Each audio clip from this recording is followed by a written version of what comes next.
السلام علیکم ورحمۃ اللہ وبرکاتہ۔ الحمدللہ رب العالمین والصلاة والسلام علی رسول الامین وعلی آلہ وصحبہ اجمعین ومن تبعہم بإحسان الی یوم الدین، اما بعد۔ رب اشرح لی صدری ویسر لی امری واحلل عقدۃ من لسانی یفقہوا قولی، رب زدنی علما، اللہم انفعنا بما علمتنا وعلمنا ما ينفعنا وزدنا علما وعملا آمین یا رب العالمین۔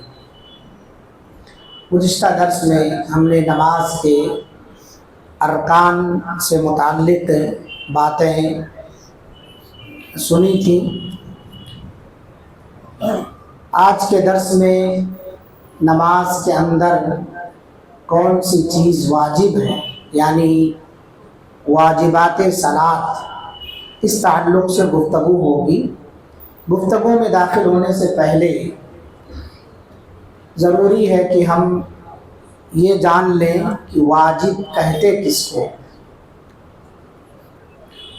تاکہ آگے کی باتیں سمجھنے میں ہمارے لیے مزید آسانی ہو۔ واجب ایسے کام کو کہتے ہیں جس کے کرنے کا مطالبہ شارع کی طرف سے۔ شارع کون ہے؟ اللہ رب العالمین ہے، نبی صلی اللہ علیہ وسلم ہے۔ تو شارع اس شریعت کے بنانے والے، اس شریعت کے اندر قانون نافذ کرنے والے۔ تو جس کا مطالبہ شارع کی طرف سے، یعنی اللہ اور اس کے رسول کی طرف سے جزم اور پختگی کے ساتھ، قطعیت کے ساتھ، اس طرح سے کہ اس کے کرنے پر ثواب ملے اور اس کے ترک کرنے، چھوڑ دینے پر آدمی گنہگار ہو جائے۔ تو واجب ہی کو فرض بھی کہا جاتا ہے۔ بہت سارے لوگ واجب اور فرض کے درمیان فرق کرتے ہیں، لیکن یہ دونوں ایک ہی چیز کا نام ہے، ایک ہی اصطلاح کا نام ہے۔ یعنی ایسا حکم جس کا کرنا آپ کے اوپر ضروری ہے، اگر نہیں کیے تو گنہگار ہوں گے، کرنے پر ثواب ملے گا، چھوڑ دینے پر آپ گنہگار ہوں گے، تو اس کو واجب کہا جاتا ہے۔ نماز کے اندر جو واجبات ہیں، ان واجبات کی تعداد 8 ہے۔ واجبات صلاۃ 8 ہیں۔ ان میں سے سب سے پہلا واجب جو ہے وہ ہے تکبیرات انتقال۔ تکبیرات انتقال کس کو کہتے ہیں؟ پہلی تکبیر کو تکبیر تحریمہ کہا جاتا ہے۔ اس کے بعد نماز کے اندر جتنی بھی تکبیریں کہی جاتی ہیں، رکوع میں جاتے ہوئے اور اسی طرح سے سجدے میں جاتے ہوئے، سجدے سے سر اٹھاتے ہوئے، پھر سجدے کے درمیان بیٹھ کر کے پھر سجدے میں جانا، اس کے بعد پھر سجدے سے اٹھ کر کے کھڑے ہونا، یہ سب ان کو تکبیرات انتقال کہا جاتا ہے۔ انتقال کے معنی کیا ہے؟ موو کرنا، ایک حالت سے دوسری حالت میں آ جانا۔ انسان مر جاتا ہے تو اس کو بھی ہم لوگ کہتے ہیں کہ انتقال کر گئے، یعنی ایک حالت سے دوسری حالت میں چلے گئے۔ زندہ تھے، ان کے جسم میں روح تھی، روح پرواز کر گئی تو موو کر گئے، ٹرانسفر ہو گئے یہاں سے وہاں۔ آپ کھڑے تھے، کھڑے ہونے کے بعد آپ رکوع میں آئے تو کھڑے ہونے کی حالت کو چھوڑ کر کے جھکنے کی حالت میں آ گئے۔ کھڑے ہوئے سمیع اللہ لمن حمدہ بول کر کے پھر سجدے میں آ گئے، یہ دوسری حالت ہو گئی، تو اس کو موو کرنا کہتے ہیں۔ تو اسی کو تکبیرات انتقال، پہلی تکبیر کو تکبیر تحریمہ کہا جاتا ہے جو رکن ہے، اور اس کے بعد کی جتنی بھی تکبیریں ہیں ان سب تکبیرات کو تکبیرات انتقال کہا جاتا ہے۔ تو تکبیرات انتقال یعنی نماز کے اندر آپ جب موو کر رہے ہیں، رکوع میں جا رہے ہیں، سجدے میں جا رہے ہیں، سجدے سے سر اٹھا رہے ہیں، تو اللہ اکبر کہہ کے سر اٹھانا ہے، خالی اٹھنا بیٹھنا نہیں ہے، ورنہ واجب چھوٹ گیا آپ کا۔ تو عبداللہ ابن مسعود رضی اللہ عنہ سے روایت ہے، میں نے نبی صلی اللہ علیہ وسلم کو ہر اٹھتے وقت، جھکتے وقت، کھڑے ہوتے وقت، نماز میں بیٹھتے وقت تکبیر کہتے ہوئے دیکھا۔ تو اس کا مطلب یہ تکبیرات انتقال ہے، ان کا کہنا نماز کے اندر واجب ہے، اگر آپ نہیں کہیں گے تو گنہگار ہوں گے۔ تو تکبیر تحریمہ کے علاوہ جتنی بھی تکبیرات ہیں یہ کیا ہیں؟ واجب ہیں، کہنے والے کو ثواب ملے گا، چھوڑ دینے والے کو گناہ ملے گا۔ دوسرا ہے تسمیع، سمع اللہ لمن حمدہ کہنا۔ سمع اللہ لمن حمدہ امام بھی کہے گا، مقتدی بھی کہیں گے۔ سمع اللہ لمن حمدہ کہہ کے جب امام سر اٹھاتا ہے تو مقتدی بھی سمع اللہ لمن حمدہ کہہ کے ہی سر اٹھائیں گے۔ اگر نہیں اٹھائیں گے یہ کہہ کے تو ان کا وہ حصہ سجدے رکوع سے سر اٹھا کے جو کھڑے ہوتے ہیں ذکر سے خالی ہو جا رہا ہے، اور نماز کے اندر کوئی ایسی جگہ نہیں ہے جو ذکر سے خالی ہو۔ شیخ ابن باز وغیرہ رحمہ اللہ نے اس کی توجیہ یہ بیان کی ہے کہ امام بھی سمع اللہ لمن حمدہ کہے گا، مقتدی بھی کہے گا۔ اور پھر اس کے بعد تیسرا جو واجب ہے تحمید۔ تحمید کس کو کہتے ہیں؟ ربنا ولک الحمد، جو دعا پڑھی جاتی ہے اسے تحمید کہا جاتا ہے۔ یہ بھی سب لوگ کہیں گے، امام بھی کہے گا، مقتدی بھی کہیں گے۔ امام جیسے سمع اللہ لمن حمدہ بول کر کے کھڑا ہوا تو مقتدی بھی سمع اللہ لمن حمدہ بول کے کھڑے ہوں گے، رکوع سے سر اٹھائیں گے، اور امام کو بھی ربنا ولک الحمد والی دعا پڑھنا ہے، مقتدی کو بھی ربنا ولک الحمد والی دعا پڑھنا ہے۔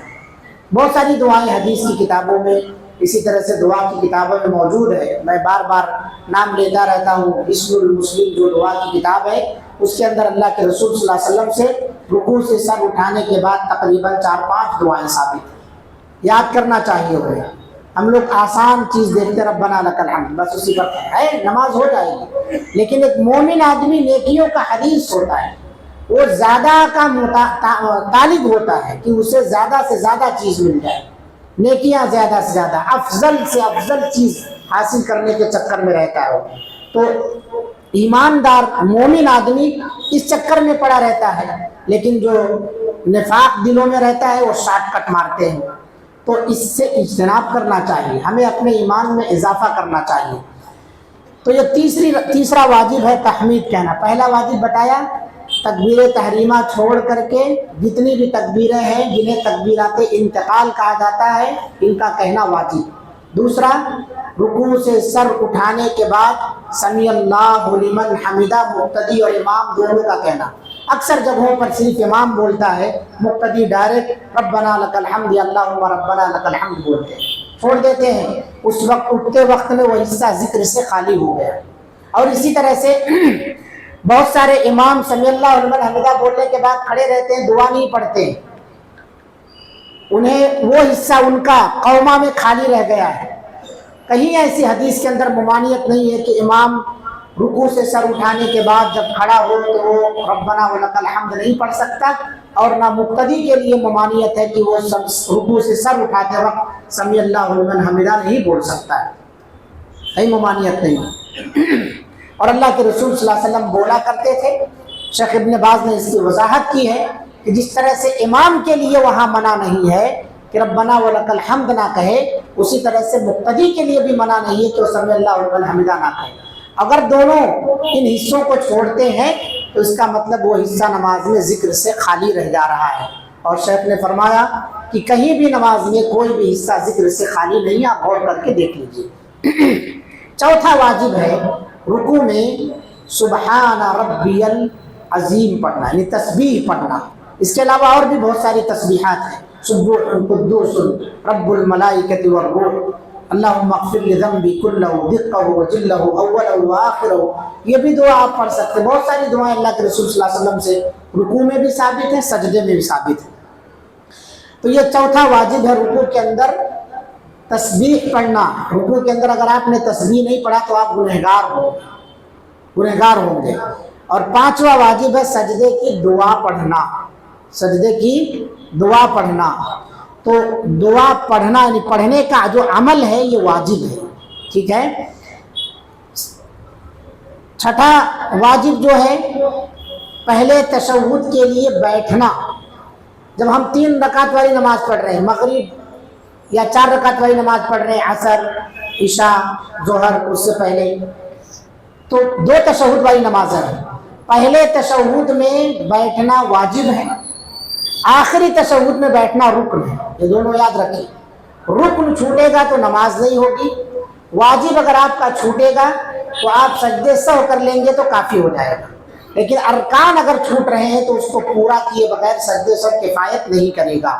اور یہ درس جو دیا جا رہا ہے ارکان اور واجبات کا اسی لیے دیا جا رہا ہے کہ ہم سے بہت ساری غلطیاں نماز میں ہو جاتی ہیں، ہم بھول جاتے ہیں. تو سجدے سہو کرنا پڑتا ہے. کس پر سجدے سہو کرنا ہے پورا کر کے، اور کس پر صرف سجدے سہو کر لیا جائے بغیر پورا کیے ہوئے. تو جب تک آپ رکن اور واجب سمجھیں گے نہیں تب تک سجدے سہو کا مسئلہ بھی سمجھ میں نہیں آئے گا. اور اس کے بعد قولی سنتیں فعلی سنتوں کے بعد آئے گا مسئلے جو ہے سجدے سہو کا مسئلہ آئے گا. اس کے اندر اس چیز کو دھیان میں رکھنا ضروری ہے. امام صاحب سجدہ سہو کبھی بغیر کسی چیز کے دہرائے کرا دیتے ہیں، اور کبھی کبھی ایسا ہوتا ہے کہ اس کو پورا کرایا جاتا ہے اس کے بعد سجدے سہو ہوتا ہے. کبھی سجدے سہو سلام سے پہلے ہوتا ہے، کبھی سجدے سہو سلام کے بعد ہوتا ہے. تو یہ ارکان اور واجبات کو جب آپ سمجھیں گے تب یہ مسئلہ سجدے سہو کا آسانی سے سمجھ میں آئے گا. تو پہلے تشہد کے لیے بیٹھنا، یعنی ایک آدمی ہے جیسے 4 رکعت والی نماز پڑھ رہا ہے یا مغرب کی نماز پڑھ رہا ہے، وہ تشہد میں نہیں بیٹھا، پہلے تشہد میں وہ کھڑا ہو گیا. پیچھے مقتدی سبحان اللہ سبحان اللہ سبحان اللہ کہہ کے اس کو یاد دلا رہے. اگر امام مکمل کھڑا ہو گیا ہے تو پھر اسے بیٹھنا نہیں ہے. اور اگر تھوڑا سا زمین سے اٹھا ہی تھا، ایسا ابھی نہیں، یعنی سیدھا نہیں ہوا تھا بالکل اچھی طرح سے، بیٹھنے اٹھنے کے قریب میں ہی تھا کھڑے ہونے کے، سبحان اللہ کی آواز آئے تو اسے واپس آ جانا چاہیے. اور اگر وہ مکمل کھڑا ہو گیا ہے تو اسے پھر بیٹھنا نہیں، مقتدیوں کو چاہیے پھر کھڑے ہو جائے. اب کیا کریں گے؟ تشہد چھوٹ گئی تو سجدے سہو کرنا ہے. کب کریں گے آپ؟ واجب چھوٹا ہے تو صرف سجدے سہو کر لیں گے تو کافی ہے. رکن چھوٹے گا تو اسے دہرانا پڑے گا، ریپیٹ کرنا پڑے گا. امام کو واپس آ جانا چاہیے اگر وہ رکن رہتا تو. جیسے سجدہ ہے، ایک سجدہ کر کے کھڑا ہو گیا تو جب تک وہ دوسرا سجدہ نہیں کرے گا چونکہ وہ رکن ہے اس کی نماز نہیں ہوگی، اسے واپس آ کے سجدہ کرنا پڑے گا. بغیر سجدے کے رکعت مکمل نہیں ہوگی. تو اس لیے ارکان اور واجبات کو سمجھنا ضروری ہے. تو پہلا تشہد، اس کے لیے جو بیٹھنا ہے یہ واجب ہے. اسی طرح سے پہلے تشہد میں التحیات پڑھنا یہ بھی واجبات میں سے ہے. آپ صلی اللہ علیہ وسلم نے فرمایا جب تم ہر 2 رکعتوں میں بیٹھو تو التحیات کہو پہلے تشہد میں. آخری تشہد میں التحیات پڑھنا رکن ہے، پہلے تشہد میں واجب ہے. اس کا مطلب کیا ہوا؟ آپ بیٹھے نہیں، تشہد بھی نہیں پڑھے، کھڑے ہو گئے آپ تیسری رکعت کے لیے تو صرف سجدے سے بعد میں کر لیں گے، وہ کافی ہو جائے گا، اس کو ریپیٹ کرنے کی ضرورت نہیں. نبی صلی اللہ علیہ وسلم نے مسیء صلاۃ سے فرمایا جب تم نماز کے درمیان میں بیٹھو تو اطمینان سے بیٹھو اور اپنی بائیں ران کو بچھا لو، پھر تشہد پڑھو. اور اسی طرح سے بعض اہل علم نے اس تشہد کے اندر درود کو بھی لایا. پہلے تشہد میں درود پڑھنا بعض اہل علم نے واجب قرار دیا ہے اور بعض لوگوں نے مستحب کہا ہے. زیادہ تر لوگ واجب کی طرف گئے ہیں، کچھ لوگ ہیں مستحب کی طرف گئے ہیں. خیر جو بھی ہو، اہل علم کا اختلاف تو ہے، لیکن ہمیں پہلے تشہد میں بھی التحیات کے بعد درود پڑھنے کا اہتمام کرنا چاہیے. تو پہلے تشہد میں درود پڑھیں آپ التحیات کے بعد. 8واں اور آخری رکن جو ہے وہ ہے نماز کے لیے سترہ کا اہتمام کرنا. ہمارے یہاں اس کی بڑی کوتاہی پائی جاتی ہے، نماز کے لیے سترہ کا اہتمام نہیں کیا جاتا ہے، بہت کمی ہے اس کی. آپ سنت پڑھنے کے لیے بالکل لاسٹ میں چلے جاتے ہیں، پہلی صف میں نماز پڑھنے بالکل آخری میں جا کے سنت پڑھنے کی کیا ضرورت ہے؟ دیوار ہے سامنے، لوگ ہیں سامنے موجود ہیں، وہاں آپ پڑھیے. یا اگر کوئی پڑھ رہا ہے سنت تو وہاں آخری صف میں نماز پڑھتا ہے، سامنے کی پوری جگہ خالی ہے، اسے چاہیے کہ کھمبا ہے، ٹیبلز رکھے ہیں، یا سامنے اگلی صف میں آ جائے وہاں پڑھے، اس میں آ کر کے اپنی نماز کا خیال کرنا چاہیے ہمیں. تو یہ 8 واجبات ہیں. پہلا واجب بتایا گیا تکبیرات انتقال، دوسرا واجب بتایا گیا سمیع اللہ لمن حمدہ، تسمیع کہنا رکوع سے سر اٹھاتے وقت. اور تیسرا واجب بتایا گیا رکوع سے سر اٹھانے کے بعد جب آپ قوما میں کھڑے ہو رہے ہیں تحمید پڑھنا امام اور مقتدی دونوں کا، اور امام اور مقتدی دونوں سمیع اللہ لمن حمدہ کہتے ہوئے کھڑے ہوں گے. ڈائریکٹ پیچھے سے ربنا لک الحمد کی آواز آتی ہے نہیں، پہلے سمیع اللہ لمن حمدہ کہیے پھر کھڑے ہوئیے، اس کے بعد دعا پڑھیے، کیونکہ امام کھڑے رہتے ہیں آپ کے بعد. اسی لیے کھڑا رہا جاتا ہے. وہ بھی دعا پڑھتے ہیں, آپ بھی دعا پڑھیے. اگر دعائیں اللہ کے رسول سے ثابت نہ ہوتی تو اس کا مطلب آپ نہیں پڑھ رہے تھے. پڑھ رہے تھے تبھی تو دعائیں ثابت ہیں آپ صلی اللہ علیہ وسلم سے.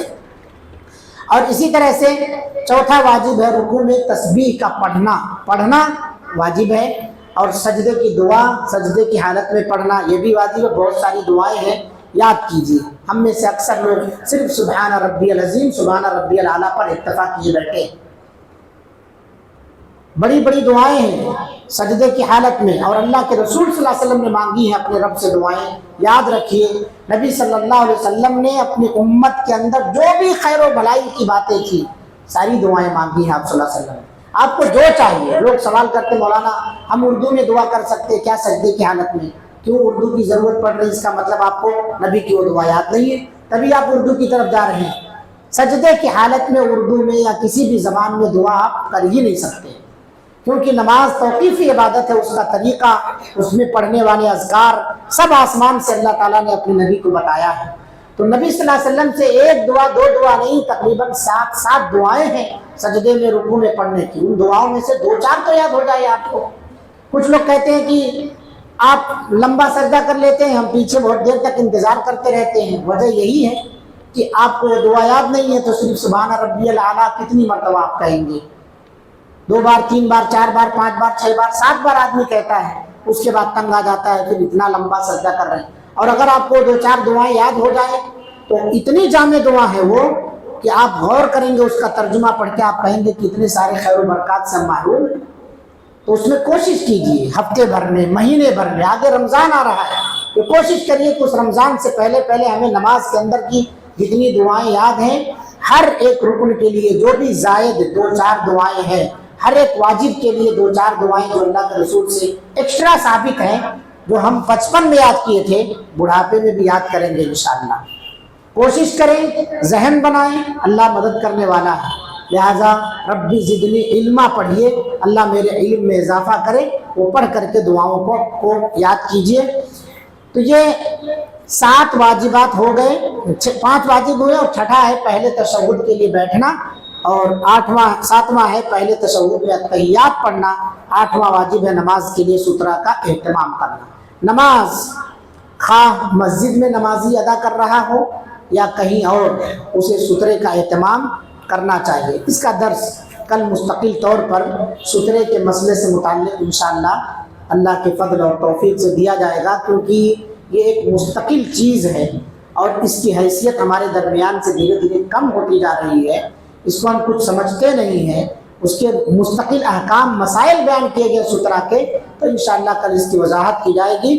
تو یہ نماز کے واجبات آج کے درس میں 8 واجبات صلاۃ گنائے گئے ہیں. اللہ سے دعا ہے اللہ تعالی ہم سب کو ان واجبات کو اپنے ذہن میں رکھ کر کے اپنے نماز کی حفاظت کرنے کی توفیق عطا فرمائے.